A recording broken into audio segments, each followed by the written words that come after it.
Shalom and welcome to the Middle East Report. In this program today we'll be discussing Israel's worst terrorist attack in over a decade, as 7 Israelis were murdered outside a synagogue in Jerusalem. We're seeing an escalation in Palestinian terrorist activities in Israel, and we'll be asking, could we be heading for a third Intifada?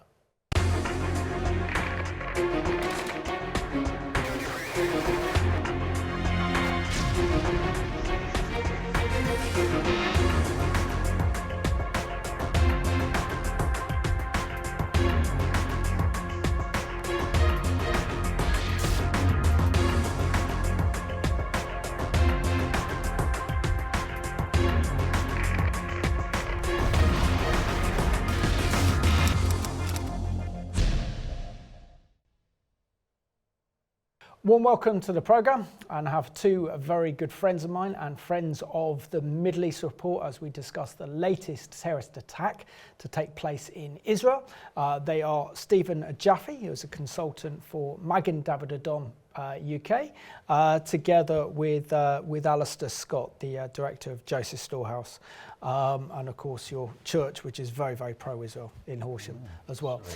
Stephen, it's good to see you back on the Middle East Report, and I know that you do great work for Magen David Adom, as well as building such key and strategic relationship between the Jewish community and the evangelical Christian community as well. So always a pleasure to have you on the programme. Could you give us an update on the work of MDA UK?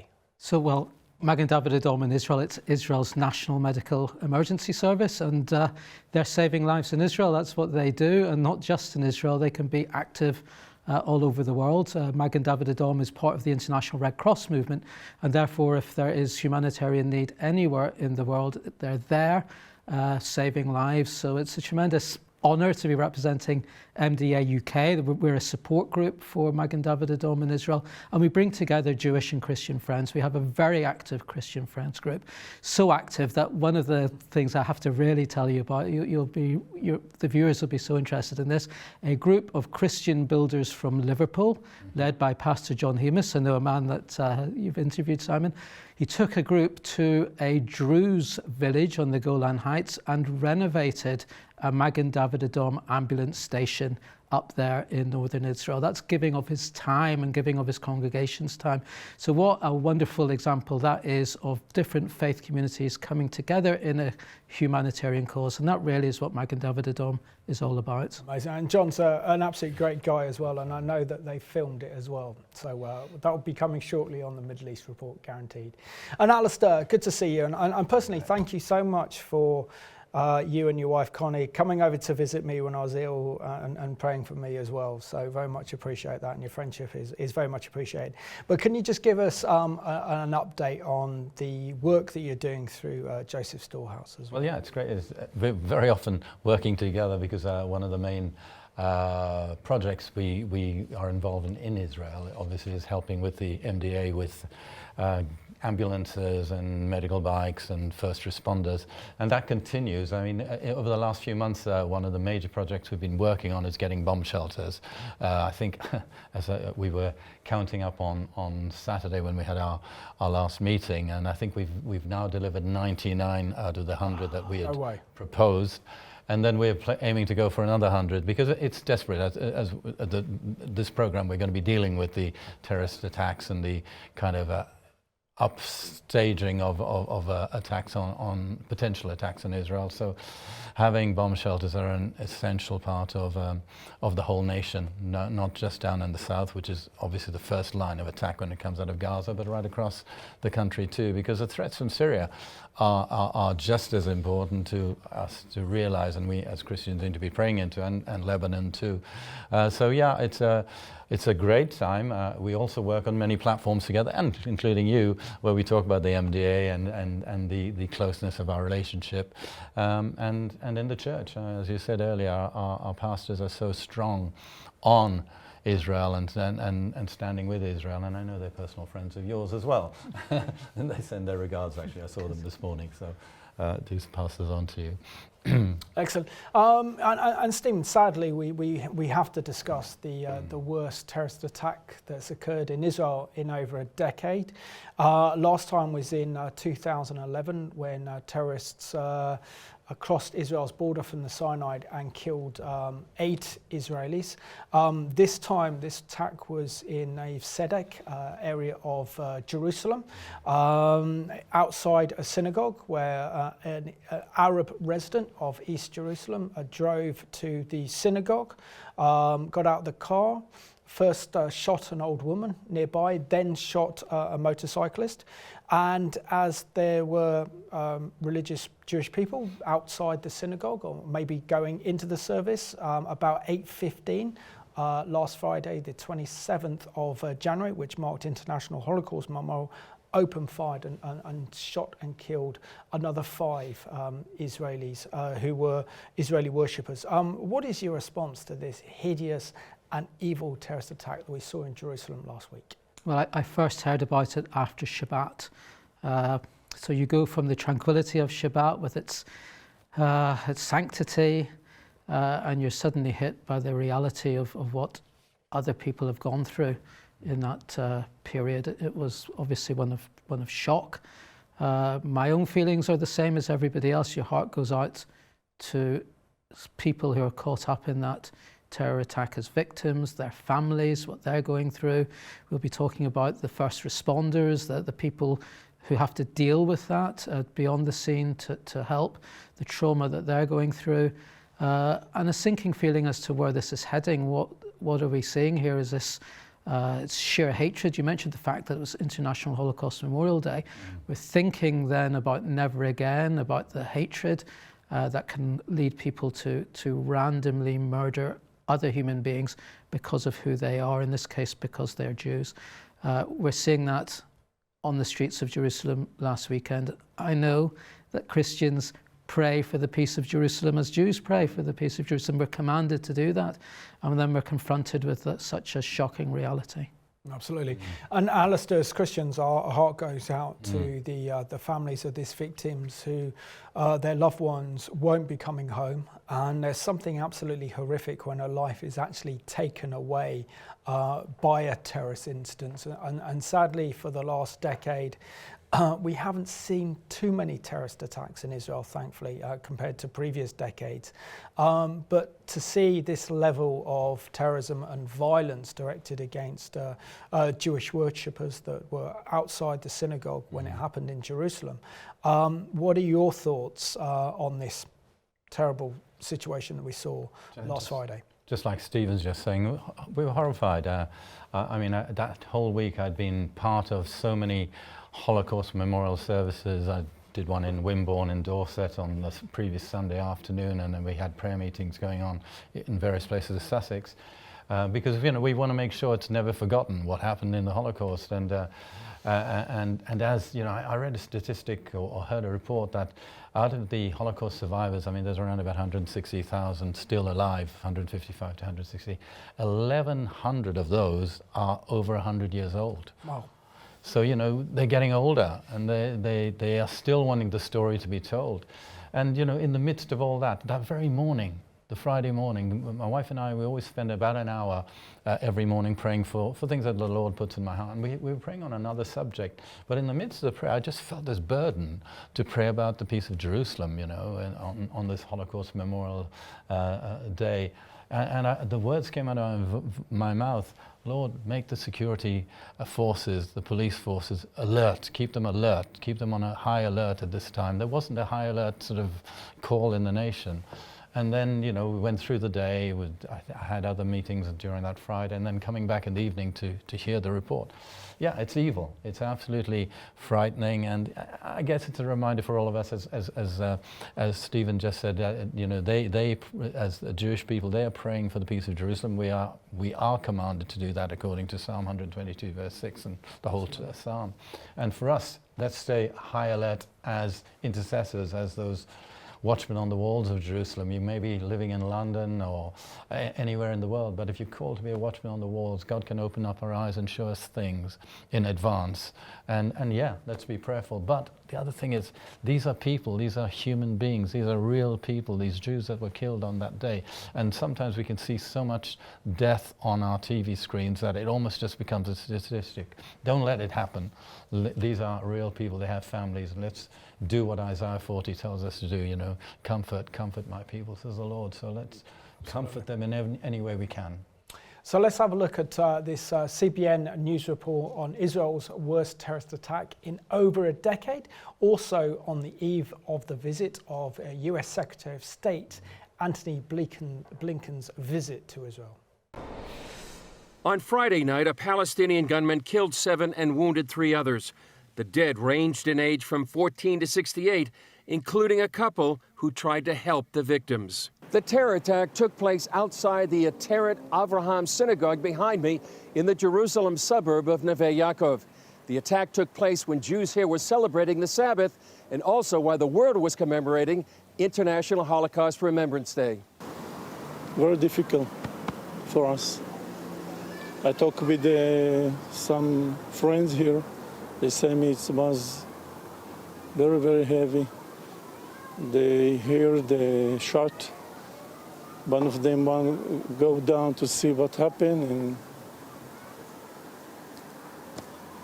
lost his life. After the shootings, Palestinians celebrated in Jenin, Nablus, Gaza, and eastern Jerusalem with fireworks and passing out sweets. Another attack took place Saturday in the city of David when a 13-year-old Palestinian boy fired at a Jewish family, wounding a father and son. The attacker was shot and wounded when the family returned fire. On Sunday, Prime Minister Benjamin Netanyahu announced new steps to increase security. On one hand, we're increasing the deployment and activity of the security forces, and on the other hand, we're exacting a heavy price from terror perpetrators and their supporters. Netanyahu also addressed measures in the West Bank. We'll soon decide on steps to strengthen settlements in Judea and Samaria in order to convey a message to the terrorists that seek to uproot us from our land, that we're here to stay. Other steps include revoking Israeli identity cards and residency of families of terrorists, and expanding and expediting weapons permits to thousands of Israeli civilians. The deadly weekend will likely change Secretary Blinken's agenda.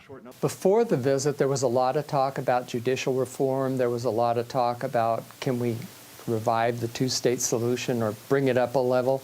I think that's pretty much out the window for this visit. What he's got to do now is indicating support for Israel, indicating their horror that the terror attacks happened, and trying to urge both sides to calm tensions down. I really think that's become the primary goal now.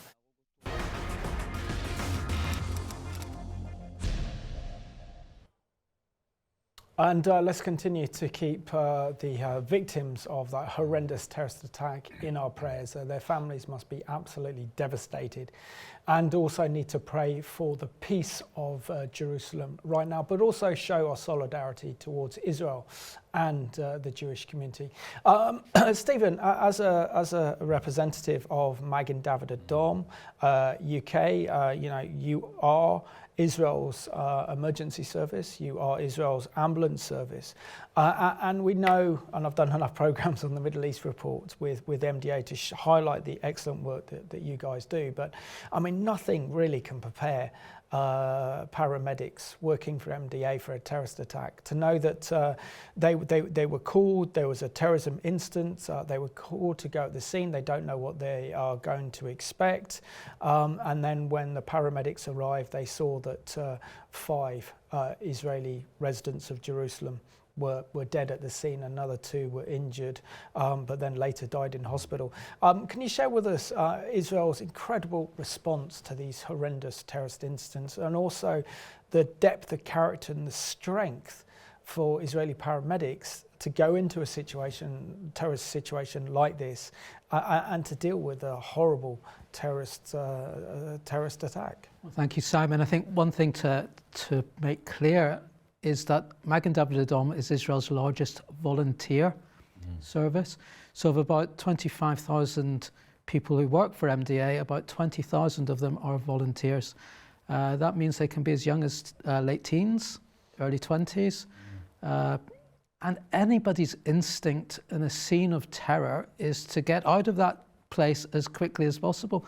These Magen David Adom first responders have to go into a place where it could still be live, they could still be putting themselves in danger. They don't know if all the terrorists have been dealt with or whether they're still going to be putting their lives in danger.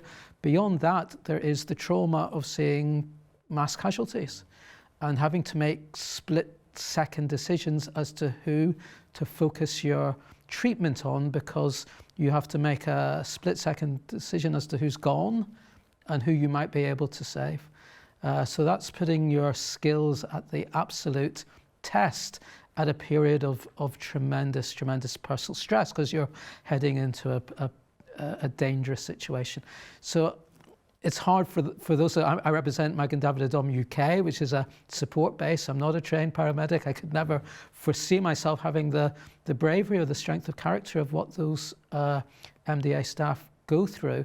And I very much hope that they will be receiving care and attention themselves as staff going into such a traumatic situation, along with others, of course, police and whatever, that have to respond so quickly to an emergency situation. But it's heroism, I think. It's important to say also that Magen David Adom's reach goes beyond the Jewish population of Israel and incorporates Christians, Muslims and Druze who also serve. And it happens that in this particular incident, one of the senior MDA personnel that went in was an Israeli Arab. That should not be lost sight of either. So it is an amazing and remarkable organisation. So let's have a look now at some raw archive footage, thanks to Magen David Adom, of the awful terrorist incidents that took place in Nir Tzedek in Jerusalem, outside of a synagogue on Holocaust Memorial Day. And this is seen through the eyes of Magen David Adom.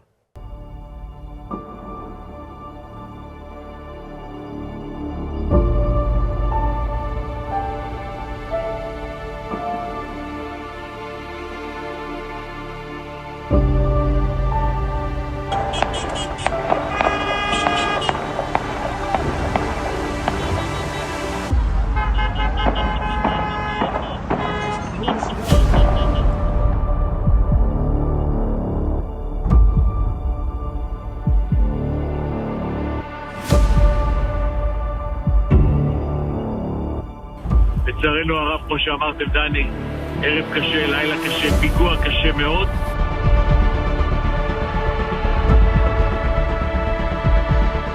כל הפצועים שראינו הם פצועים שהיו על הכביש, חלקם על מדרכות.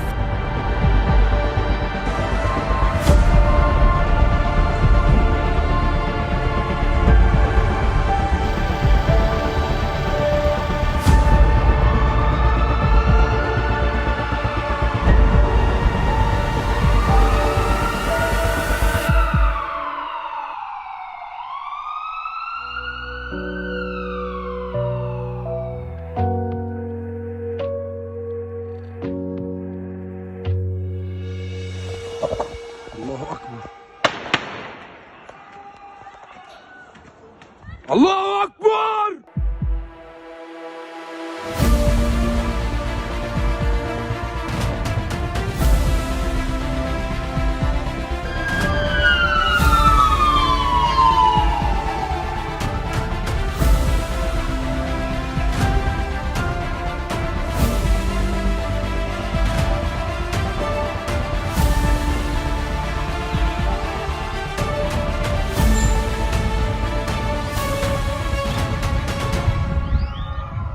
לפני מספר דקות מתקבל במוקד מגן דוד אדום אירוע ירי בעיר דוד. ניידות טיפול נמרץ ואמבולנסים של מד"א שנמצאים במקום מדווחים לנו לאחור שמדובר בכשני נפגעים שמוגדרים כקשים. הוזנחנו לזירת פיגוע בעיר דוד. בהגנו אנחנו מגיעים לזירה מאוד קשה, אנחנו רואים שני פצועים שוכבים עם פצעי ירי בפה לגוף העליון. הענקנו להם טיפול רפואי מתקדם והתחלנו פינוי לכיוון הבית חולים, כאשר מצבם מוגדר קשה.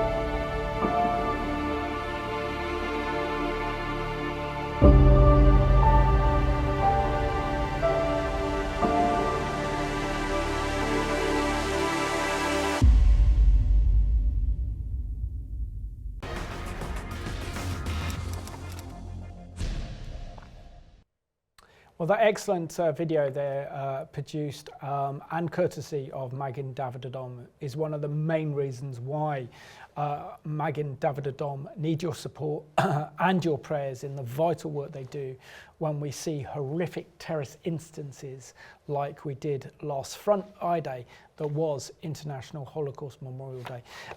Alistair, talking about International Holocaust Memorial Day, of course, this happened on the evening of International Holocaust Memorial Day. The Israelis as such, they partly remember International Holocaust Memorial Day, but of course the big day is Yom HaShoah, which falls around kind of May time, just before Israel's, or April, just before Israel's Independence Day. But do you think that one of the major factors motivating this terrorist to carry out this attack was International Holocaust Memorial Day? And it also acts as a reminder to the rest of the world that as we remembered the 78th anniversary of the liberation of Auschwitz-Birkenau by the Soviet Red Army, that marks International Holocaust Memorial Day, that Jewish people today are still being murdered, with a huge rise of anti-Semitism. And the BBC, in their report of that horrendous attack on the synagogue, described that where the synagogue was in a Jewish settlement. Not once did they say that this was in Jerusalem, implying that it was in Judea and Samaria, which is a very misleading and totally insensitive kind of news report. But how significant do you think that, or the connection between International Holocaust Memorial Day and this vile terrorist attack in Jerusalem? I think very often with terrorists, they look for opportunities when other people are remembering times in the past, or when there's likely to be gatherings and the world is looking on. They use that as an opportunity to cause terror. Well, that's what terrorists do. But it's a very sad day that when the world is looking on.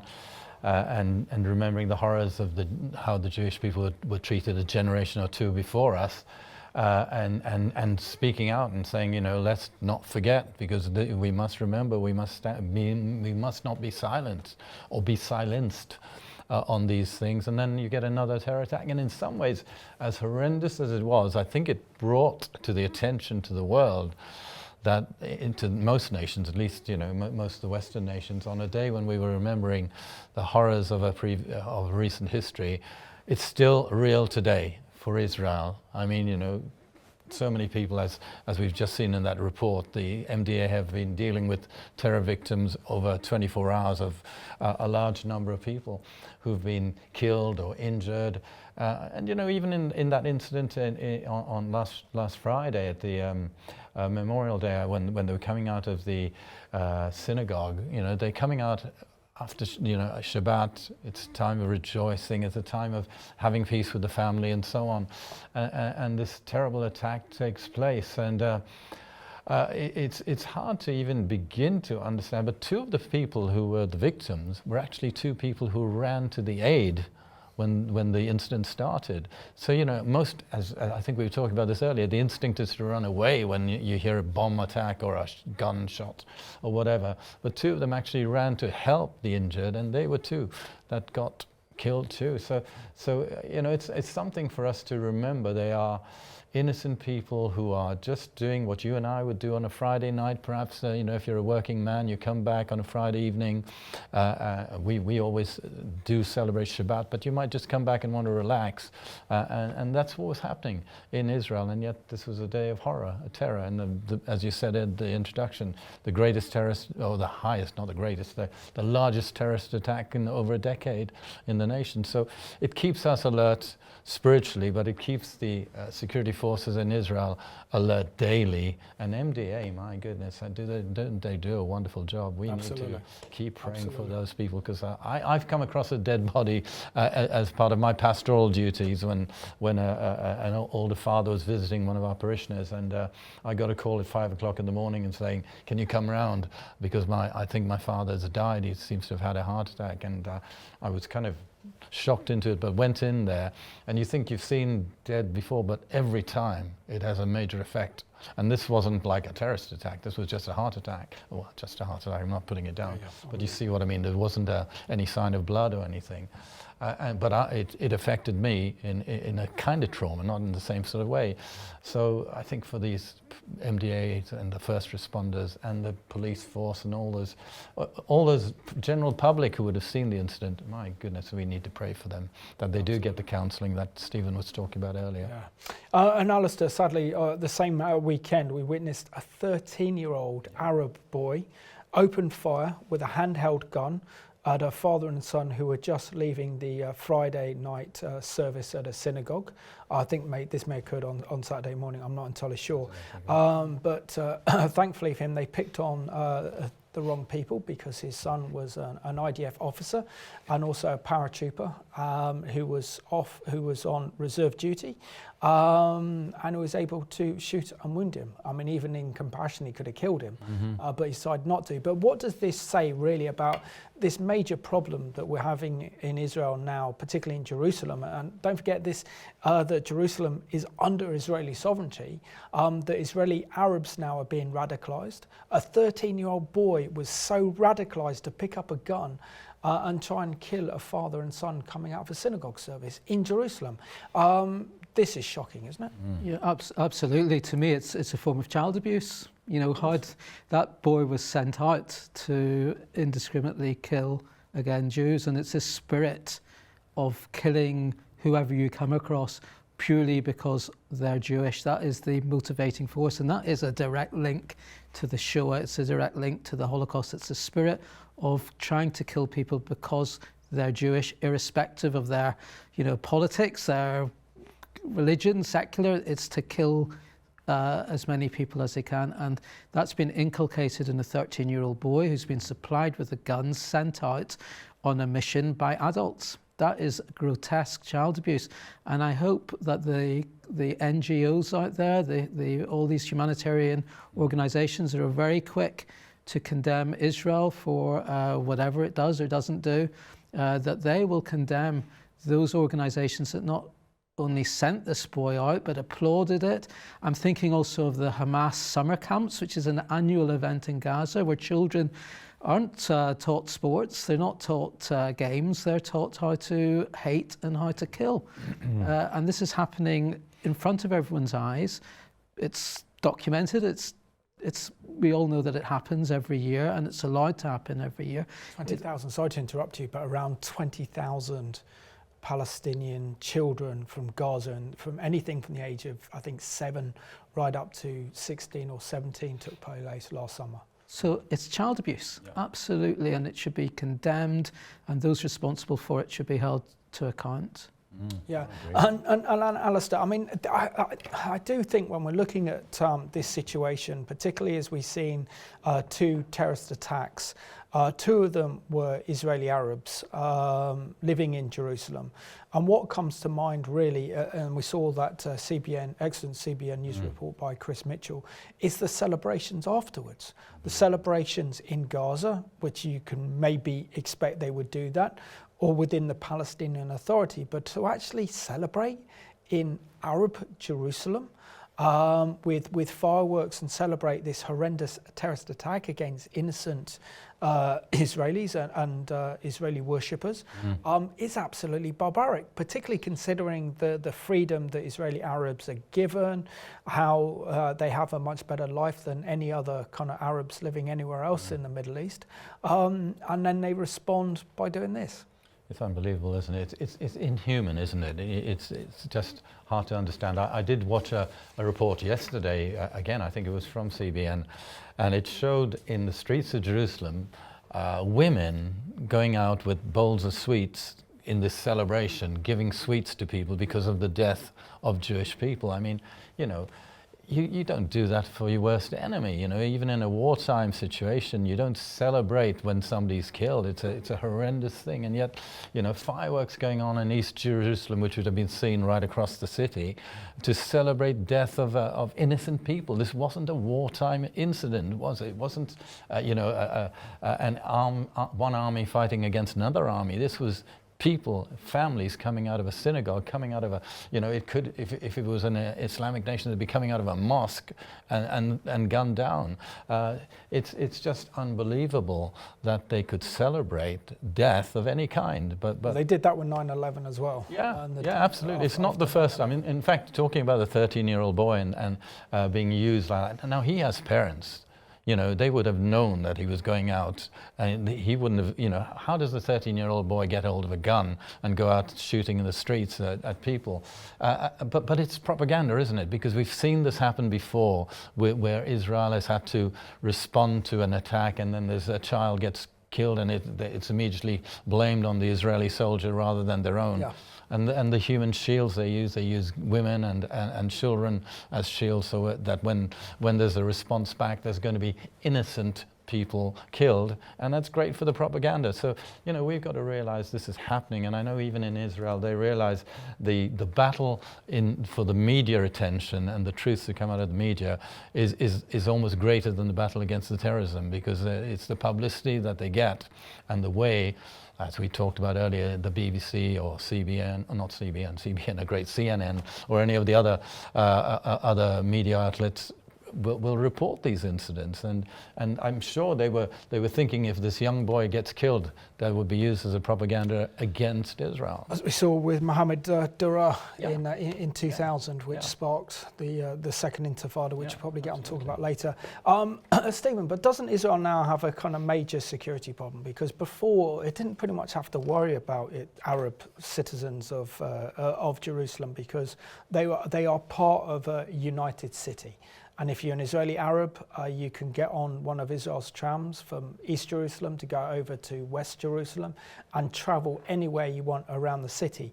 Now, according to the Times of Israel, there is a major problem with the growing radicalization of Israeli Arabs, especially living in Jerusalem. But they've been given blue identity cards, and these cards allow them to walk around Jerusalem, visit any location without interference or monitoring, and particularly considering that this 21-year-old terrorist who carried out this horrendous attack outside the synagogue last Friday was not known to be involved in any previous security issues or terrorism offences. Do you think that this policy of freedom now for Israeli Arabs might have to change? Well, I think any government's priority is to secure the lives of its citizens wherever that threat is coming from. It's a very difficult situation. I grew up in Belfast in the 70s and 80s, balancing people's rights, rights to travel, rights, democratic rights and rights to assembly on one hand, with the right of people to live and not face horrendous threats to their very existence. So the government's got very difficult decisions to make. I'm not privy to what they're thinking of, what they're planning to do. I can't comment in detail, but that is a very difficult balancing act, people's rights and liberties against the right to life itself. And we know whatever restrictions a government might place in order to secure the life of its own citizens, it will be taken up and saying, oh look, the Israeli government is becoming despotic and this isn't a democratic society. What they have to do is protect the lives of their citizens, all their citizens. So I don't know what they're planning and what they're proposing to do, but certainly they face a problem. Yeah, and Alistair, I mean, the big difference between the second Intifada and that occurred between 2000 and 2003, which was essentially a terrorist war against Israel. I was there at the time. You can be in Jerusalem and 2 or 3 bus bombings would go off, suicide bombings would go off. Suicide bombers would go into shopping malls, blow up shopping malls, they'd blow up cafes, anywhere where Israelis were walking, which essentially made during this time Jerusalem a ghost town. and it was a chilling place to be. And yet these terrorists came from within the Palestinian Authority. They sneaked into Israeli territory to carry out these awful bombings. But the big difference now, isn't it, is that Israeli Arabs living in Israel are being radicalized. Back in last year, we saw the radicalization of some Arab communities living in Israel carrying out counter-terrorist attacks. And now we're seeing escalation in terrorism from Arab residents of Jerusalem. Now, in terms of Israel, this is a new and strategic situation that Israel's facing, is it not? Considering also the freedom and the prosperity that Israeli Arabs have been given under Israeli citizenship. I've always said this, it's easier in a war to deal with an enemy outside your borders than it is when they're your next door neighbor potentially. Terrorism's. I'm old enough to remember the time when we were getting the terrorist bombings out of Ireland in the London area, because I was running a business and I used to travel in and out of London regularly because I had contracts to visit, and I can remember that how the first. I think the point's just been made by Stephen. The first responsibility of a government is to protect the welfare of its people. And so whatever needs to be done gets done. I mean, even when we've had terrorist attacks around Parliament, suddenly if you try and cross Westminster Bridge now, there's so many barriers to stop people from doing what they've done. And I think, the first response even of Benjamin Netanyahu after the Friday night incident was restraint, constraint. Don't respond, don't react. Leave it to the security forces to deal with the problem, because your natural instinct is revenge or get back at somebody. And I think as a government we really have to pray. They are a great new government and being tested in a big way already, that they have such wisdom and make the right decisions now to protect their people. And if it means taking things, taking major steps to bring about that protection, we have to understand that, because I remember the same happened in London, and I don't remember anyone in any other nation saying, oh, we are an apartheid state because we're not allowing people to drive into the city of London. You have to protect your people. And I know I'm reading Benjamin Netanyahu's book at the moment, and the thing that drives him more than anything else is that he would never allow another Holocaust to affect the people of Israel again. So that's his heart, and so they will make decisions in the next few days. We don't know, as Stephen has just said, what they will be, but if it means protecting the general public of Jerusalem and Israel, so be it. We have to support them and not try and criticize them, because they've had a major incident and several major incidents. Some of them have been stopped before they became a death situation. And we're going to talk about that one now, Alistair. And of course, Stephen, you grew up in the Troubles in Northern Ireland and Belfast, so you're only acutely aware of what it's like to live under the shadow of terrorism. Stephen, according to this one, according to the Times of Israel, actually, the day before this awful terrorist attack took place in Jerusalem, the IDF broke up a Palestinian Islamic Jihad terror cell in Jenin. And according to the IDF, they had prepared explosives and guns, and they were preparing for a major imminent terrorist attack against Israel. And can you share with us what we're really witnessing now is this intensification of Palestinian terrorism against Israel? So what we're aware of are those events which happen. What we don't necessarily know about are all the attempts to carry out terrorist attacks where Israel manages to foil it before it takes place, and they run into many hundred. I mean, what we've been seeing over the last number of years has been random stabbings, car rammings, and now ratcheted up to shooting attacks more and more. That's been happening in recent times. So the terror attacks that we're discussing very, very recently are part of a process, and it's a deliberate strategy on the part of various forces out there that want to see this, in particular Iran, who's not on the ground, but orchestrating through its proxy organizations, whether that's Hamas or Islamic Jihad in Gaza, able to influence into more general Arab society as well. So yes, we have definitely seen an intensification in the number of terror attacks, and it's worth remembering that we only know and see what takes place, not the escalation that's going on often behind the scenes that Israel has thankfully managed to prevent. Absolutely, and let's watch this excellent briefing from the Israeli Defense Force. And this video is a thanks and courtesy from the Israeli Defense Force. And this is their international spokesman talking about Israel's current military operations to break up Palestinian terror cells. Last Friday night, Israel experienced one of its deadliest terror attacks against innocent civilians in years. An armed Palestinian terrorist opened fire on worshippers outside a synagogue in Jerusalem, murdering 7 innocent people, including a 14-year-old boy.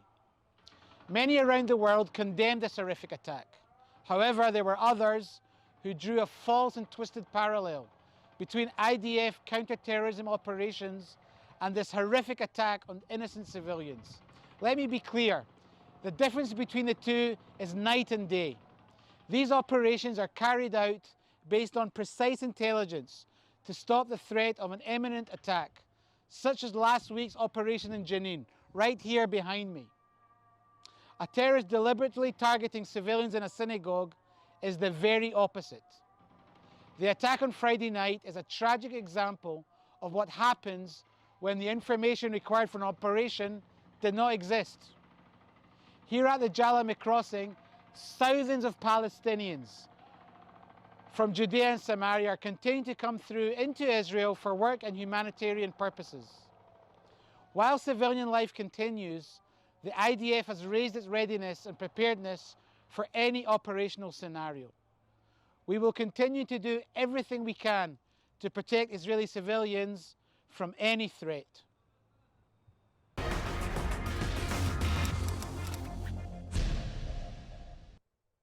And that was the IDF's international spokesman there telling us about Israel's operations to prevent terrorist attacks against Israel, particularly the attack they fought in Jenin that resulted in the death of 8 terrorists and sadly 1 civilian as well. So that was thanks and courtesy of the IDF. Alistair, I was reading this morning in the Jewish News Syndicate, and that's a very good source of news, information, analysis on Israel. And one of the articles was an interview with the IDF colonel, he's now reserved, David Hoem, and he reported that the reasons why we're seeing such an increase in terrorism now against Israel is because the Palestinian Authority under Chairman Abbas is struggling to police and control its territory.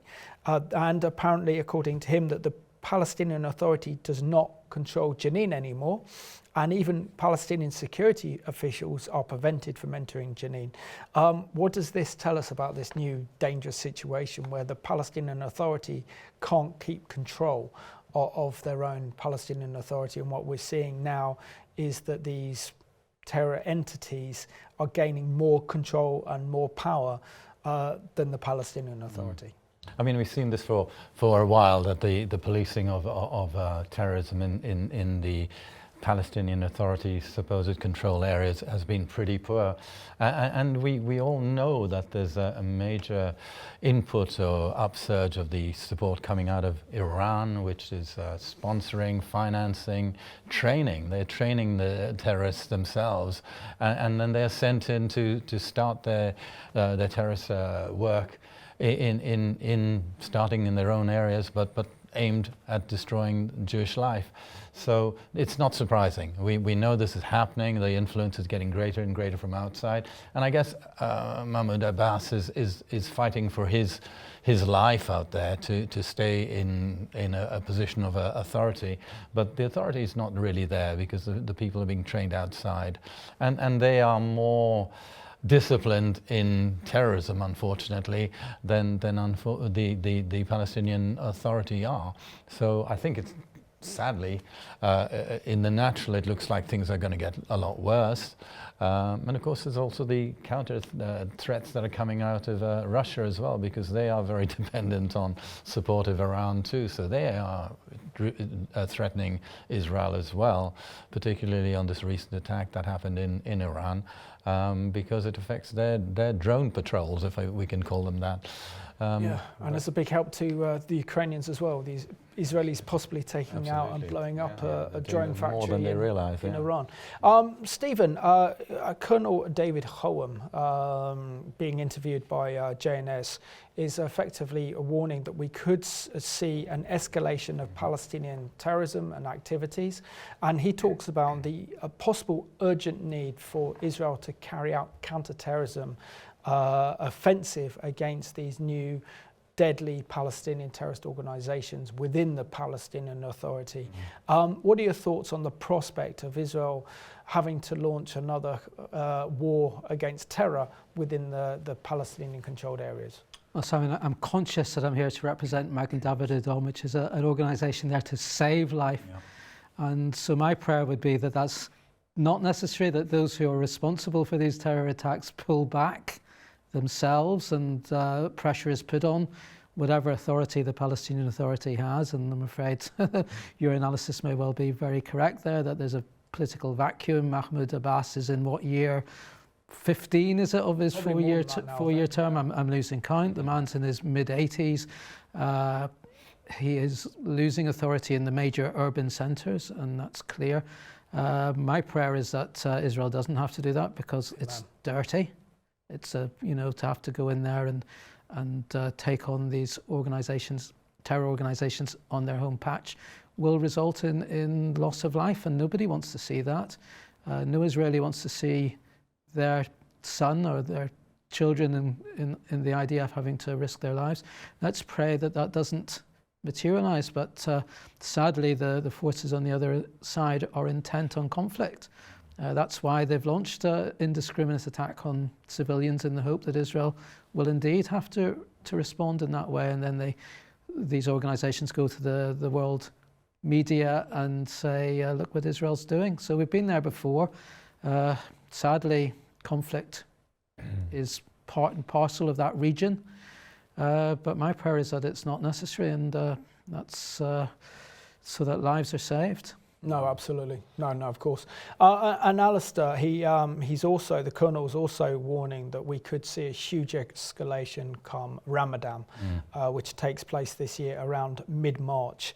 And we could see a massive escalation in Palestinian terrorism against Israel, also possibly another round of Hamas's rockets and missiles as well. And having recently visited the communities so close to the Gaza Strip and seeing what those communities have to go through is absolutely horrific firsthand. So, we need to really step up our prayers and intercession and pray for the peace of Jerusalem, particularly during mid-March time as we enter into Ramadan. Yeah, something Stephen said earlier about the intelligence forces. We really do need to pray, as you say, into them. The amount of attacks or potential attacks that are stopped before they start are incredible. I remember the same thing happens in our nation with potential terrorist attacks here. But the important thing is, the forces do need to go in, and Ramadan is always a danger time for the Jewish people because of the nature of what Ramadan stands for. So they have to be very, very alert as security there, and preemptive strikes. I know I totally understand what Stephen's just saying about because of it being part of MDA, but the preemptive strikes can tend to stop major death situations because you're getting in ahead of the potential of a terrorist attack. And it's never looked on well by the media of the world, because they would always point a finger at the UN, for example, exactly, trying to take Israel to the International Criminal Court for war crimes, accusing them of being an apartheid state, and anyone who's been there it's an absolute media plan and strategy, but we got to be aware of those things. And I mean, I remember the famous 6-day war. I mean, I was only a teenager then.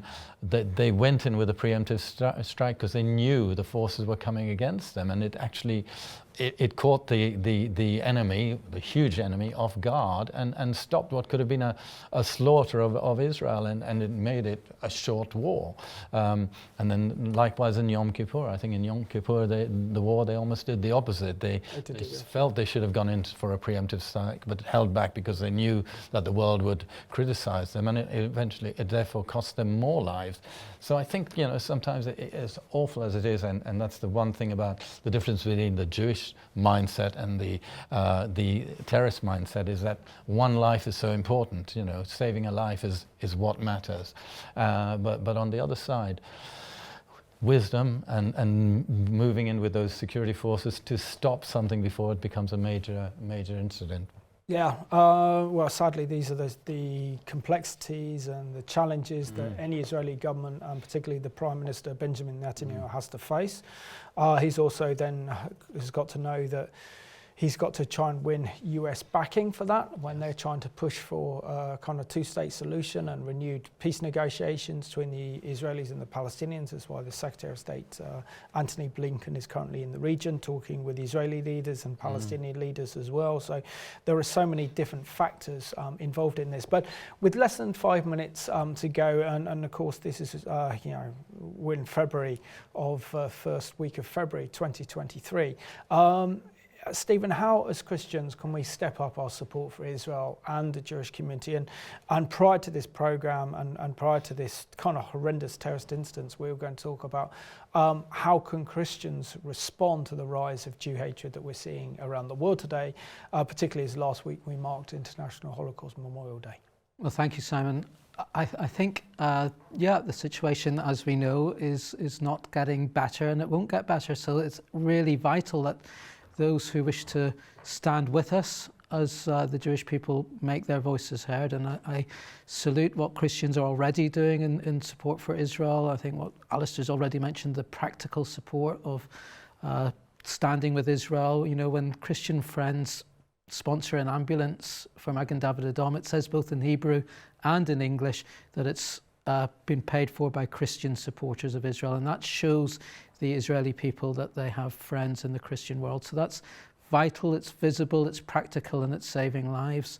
We must face up to the fact that we're being challenged, that Israel's right to exist is still 75 years after the establishment of the state. There are many people in this world who believe that they can undo that they can dismantle the state of Israel. This is a huge battle, and Christians should support the various ministries that stand with Israel and just make their voice heard and be confident in their support for Israel. I think vital to the global support that Israel does have. It does have its friends. Christians are vital in that friendship. Amen. Thank you, Stephen. And it's an incredible testimony to say how far Jewish-Israeli relations have come over the last couple of decades. The fact that we got Stephen as a regular guest on the Middle East Report, sharing a platform with you, Alistair, as well. But as Christians, I think this is a very important program because it's alerting you out there, particularly to the new dangers that Israel are facing. And Israel's facing real dangers and a real prospect of the possibility of a third intifada because, today as this recording, 2 Israeli soldiers were injured in a car ramming incident in Samaria, and this is what led up to the second intifada back in 2000, and we saw how deadly that was.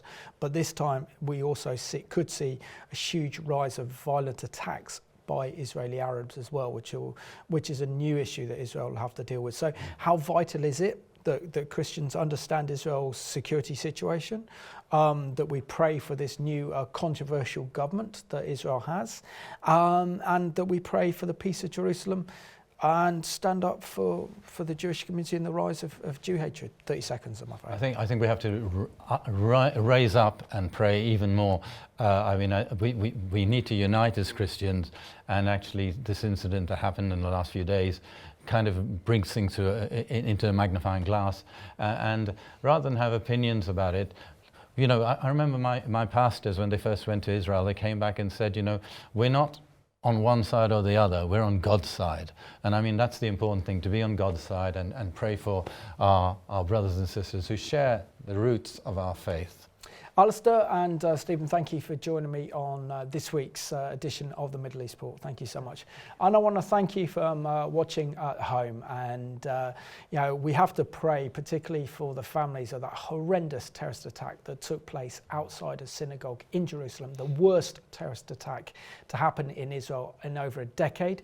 We're seeing a deterioration in the Palestinian Authority's ability to control Palestinian terrorist organizations in their territory, which poses a threat to Israel, as well as potential terror threats coming from Arabs living in Jerusalem, as well as Israel's Arab community. So let's continue to pray for the peace of Jerusalem. Let's keep our eyes open to realize how much Israel needs our support. So thank you for watching this week's edition of the Middle East Report.